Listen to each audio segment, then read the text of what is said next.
ಇನ್ನು ಬಿಬಿಎಂಪಿ ಎಷ್ಟು ಹೇಳಿದರೂ ಕೂಡ ಕೇಳದಂತ ಬೆಂಗಳೂರಿನ ಜನರು ಬೆಂಗಳೂರಿನಲ್ಲಿ ಈ ಪಿಒಪಿ ಗಣೇಶಗಳೇ ಹೆಚ್ಚಾಗಿ ಬಳಸಲಾಗ್ತಾ ಇದೆ.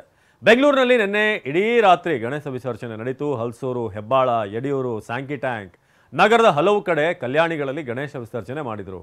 ಈ ವರ್ಷ ನಿರೀಕ್ಷೆಗಿಂತ ಹೆಚ್ಚು ಗಣೇಶ ಮೂರ್ತಿಗಳನ್ನು ವಿಸರ್ಜನೆ ಮಾಡಲಾಗಿದೆ. ಆದರೆ ಇದರಲ್ಲಿ ಪಿಒಪಿನೇ ಜಾಸ್ತಿ. ಹಲಸೂರು ಕಲ್ಯಾಣಿಯಲ್ಲಿ ಇಡೀ ರಾತ್ರಿ ಈ ಪಿಒಪಿ ಗಣೇಶಗಳನ್ನು ಬಿಟ್ಟಿದ್ದಾರೆ. ಅದನ್ನು ಕ್ಲೀನ್ ಮಾಡುವಂಥ ಕೆಲಸ ಈಗ ನಡೀತಾ ಇದೆ.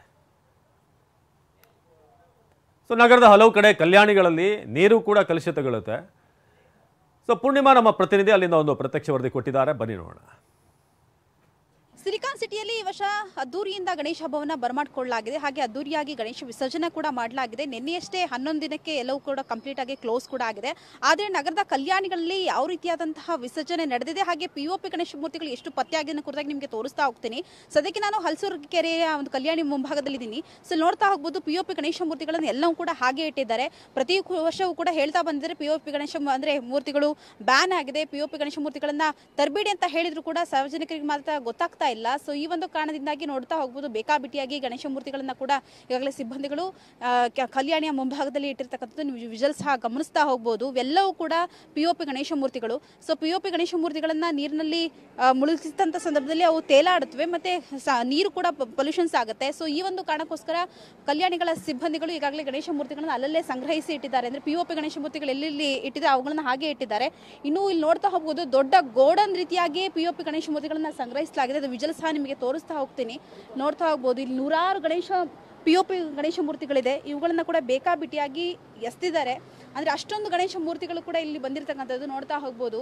ಈಗಾಗಲೇ ಪೊಲ್ಯೂಷನ್ ಕಂಟ್ರೋಲ್ ಬೋರ್ಡ್ ಆಗಿರ್ಬೋದು, ಹಾಗೆ ಬಿಬಿಎಂಪಿ ಅಧಿಕಾರಿಗಳಾಗಿರ್ಬೋದು, ಪಿಒಪಿ ಗಣೇಶ ಮೂರ್ತಿಗಳನ್ನ ಏನು ವ್ಯಾಪಾರ ಮಾಡೋದನ್ನ ತಡೆಯುವಲ್ಲಿ ನಿಜವಾಗ್ಲೂ ಒಂದು ರೀತಿಗೆ ವಿಫಲ ಆಗಿದ್ದಾರೆ ಅಂತಾನೆ ಹೇಳ್ಬೋದು.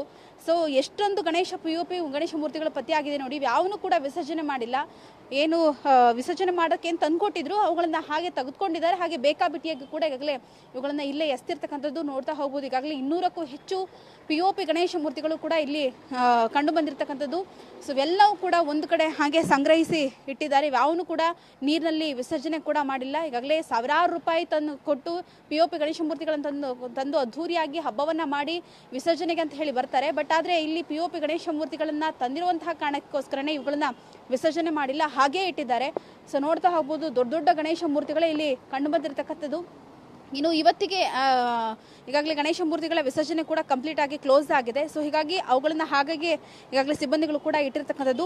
ಒಟ್ಟಾರೆಯಾಗಿ ನಗರದಲ್ಲಿ ಪಿಒಪಿ ಗಣೇಶ ಮೂರ್ತಿಗಳು ಬ್ಯಾನ್ ಆದರೂ ಕೂಡ ಹಬ್ಬಗಳ ಸಂದರ್ಭದಲ್ಲಿ ಗಣೇಶ ಮೂರ್ತಿಗಳು ವ್ಯಾಪಾರ ಆಗ್ತಾ ಇದೆ. ವ್ಯಾಪಾರ ವ್ಯವಸ್ಥೆ ಮೇಲೂ ಕೂಡ ಬಿಎಂಪಿ ಅಧಿಕಾರಿಗಳಾಗಿರ್ಬೋದು, ಹಾಗೆ ಮಾಲಿನ್ಯ ನಿಯಂತ್ರಣ ಮಂಡಳಿಯ ಅಧಿಕಾರಿಗಳಾಗಿರ್ಬೋದು ಯಾರೂ ಕೂಡ ಕ್ರಮ ತೆಗೆದುಕೊಂಡಿಲ್ಲ. ಅದರ ಎಫೆಕ್ಟ್ನಿಂದಾಗಿ ಇಷ್ಟೊಂದು ಗಣೇಶ ಮೂರ್ತಿಗಳು ಪತ್ತೆಯಾಗಿದೆ. ಸೊ ಇವುಗಳನ್ನ ಪಿಒಪಿ ಗಣೇಶ ಮೂರ್ತಿಗಳನ್ನ ಈ ಕಡೆ ಕರಗಿಸೋಕ್ಕೂ ಆಗ್ತಾ ಇಲ್ಲ, ಈ ಕಡೆ ಬೇರೆ ಕಡೆ ಶಿಫ್ಟ್ ಮಾಡೋಕ್ಕೂ ಆಗ್ತಾ ಇಲ್ಲ. ಸಿಬ್ಬಂದಿಗಳಿಗೆ ಒಂದು ರೀತಿಯಾಗಿ ಏನ್ ಮಾಡಬೇಕು ಅಂತಲೇ ಸಹ ಗೊತ್ತಾಗ್ತಾ ಇಲ್ಲ. ಸೊ ಹೀಗಾಗಿ ಗೋಡನ್ ರೀತಿಯಾಗಿ ಸಂಗ್ರಹಿಸಿ ಒಂದ್ ಕಡೆ ಎಲ್ಲವೂ ಕೂಡ ಒಂದ್ ಕಡೆ ಲಾಟ್ ಹಾಕಿದ್ದಾರೆ. ಕ್ಯಾಮರಾ ಪರ್ಸನ್ ಶೇಖರ್ ಜೊತೆ ಪೂರ್ಣಿಮಾ, TV9 ಬೆಂಗಳೂರು.